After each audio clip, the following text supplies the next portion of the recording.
Pasta tentang episode SpongeBob yang dibajak saat tayang di TV, menceritakan saat Nickelodeon sedang menayangkan maraton besar episode SpongeBob untuk merayakan ulang tahun SpongeBob yang ke-10 tahun. Event ini bernama The Ultimate SpongeBob SpongeFest. Maraton ini memang beneran tayang di TV pada tahun 2009.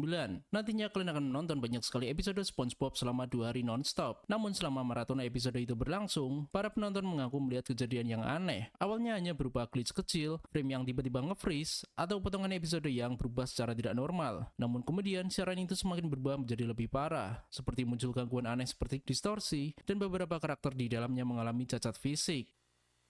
With the Ultimate SpongeBob SpongeBash, the party continues with more SpongeBob right now on Nick.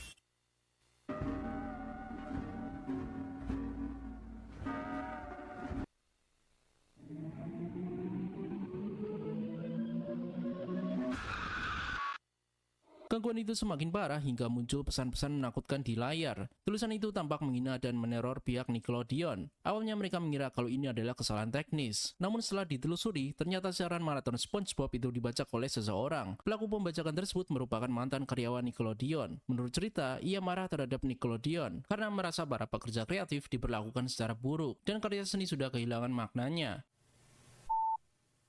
Before you ask who I am, let me make one thing clear. I won't reveal my identity, not now.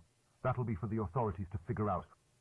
I'm here to talk about what really goes on behind the shiny and colorful exterior of this company. Karena itu ia membajak siaran untuk menyampaikan pesannya kepada para penonton. SpongeBob Bootleg Episode. Ini adalah salah satu creepypasta SpongeBob yang paling terkenal yang muncul sekitar tahun 2011, menceritakan tentang sebuah rekaman bajakan misterius yang sangat menakutkan. Menurut cerita, pada Desember 2004, sekelompok 5 remaja menemukan sebuah kaset VHS aneh di tempat sampah. Mereka menemukannya di sebuah rumah sakit jiwa yang telah terbengkalai. Kaset itu berisi episode SpongeBob SquarePants yang berjudul Dumped. Tapi entah kenapa versi dari kaset ini sangat berbeda dan menakutkan. Isi dari kaset itu tidak seperti episode normal yang kalian tonton di TV. Di episode ini kalian akan melihat SpongeBob dengan wajahnya yang sangat aneh. Seharusnya kalian tidak menemukan wajah aneh ini di episode aslinya. Here it comes.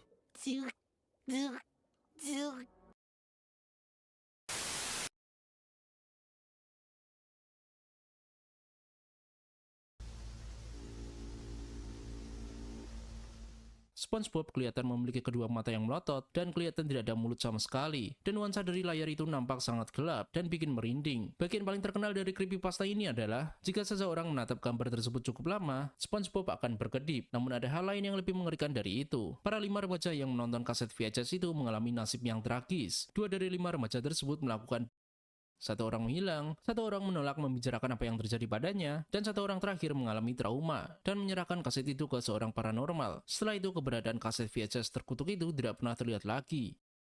Plankton Got Served. Ini adalah salah satu creepypasta SpongeBob paling terkenal setelah Red Mints dan SpongeBob Bootleg Episode. Dari cerita ini mengklaim bahwa episode resmi One Course Meal sebenarnya adalah episode editan. Justru episode yang asli sebenarnya berjudul Plankton Got Served. Dalam episode Plankton Got Served ini bisa dibilang memiliki alur cerita yang sama dengan episode One Course Meal. Plankton mencoba mencuri formula Krabby Patty, lalu dia ketakutan saat melihat Pearl karena dia memiliki fobia terhadap paus. Ini disebabkan para leluhurnya sering menjadi santapan para paus. Tuan Krabs kemudian mengeksploitasi ketakutan itu dengan menyamar sebagai Pearl dan terus meneror Plankton hingga ketakutan sampai dia mengalami depresi. Karena merasa putus asa, Plankton mencoba untuk berbaring di jalan agar ada bus yang melindasnya. Di versi creepypasta ini, SpongeBob gagal menyelamatkan Plankton. Adegan ini cukup brutal sekali, jadi aku bakal sensor yang satu ini. Kemudian Plankton berada di sebuah platform yang melayang di tengah kegelapan. Di bawahnya terdapat jurang besar yang dipenuhi paus-paus dan anggota keluarganya yang sudah mati. Mereka memanggilnya untuk turun bersama mereka agar bisa bergabung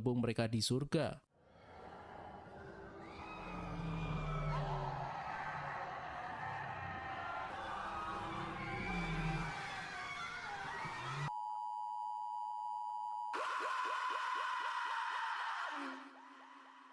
Plankton kemudian memilih melompat ke dalam kegelapan dan menghilang bersama paus-paus tersebut. Tidak diketahui bagaimana nasib jiwa Plankton setelah itu. Apakah dia berhasil masuk ke surga, neraka, atau dimensi gelap? Tidak ada seorang pun yang tahu. Patrick Diabetes. Ini adalah salah satu creepypasta SpongeBob yang cukup terkenal di komunitas Lost Episode Horror. Menceritakan tentang SpongeBob dan Patrick yang ketagihan memakan es krim Goofy Goobers. Lalu beberapa jam kemudian, setelah mereka mengkonsumsi es krim di luar batas, Patrick langsung mengalami pingsan secara tiba-tiba di Goofy Goobers. Kemudian SpongeBob membawa Patrick langsung ke rumah sakit. Setelah dokter melakukan pemeriksaan, Patrick menerima kabar bahwa penyakitnya sangat serius. Dokter menyatakan kalau Patrick tidak akan hidup lebih lama dan tidak ada cara lain untuk mengobati penyakit diabetesnya yang kronis. Kabar tersebut membuat Patrick mengalami depresi berat dan SpongeBob sebagai sahabatnya merasa terpukul akan hal ini. Saat Squidward mengetahui Patrick terkena diabetes kronis, Squidward malah merasa kegirangan. Dia merasa senang sekali jika tetangganya itu mengalami kejadian nasib buruk, dan Squidward berkata kalau dunia akan lebih baik tanpa keberadaan Patrick. Melihat tingkah lakunya, SpongeBob merasa sangat marah dan kesal akan hal itu. Dia melakukan pembunuhan brutal terhadap Squidward karena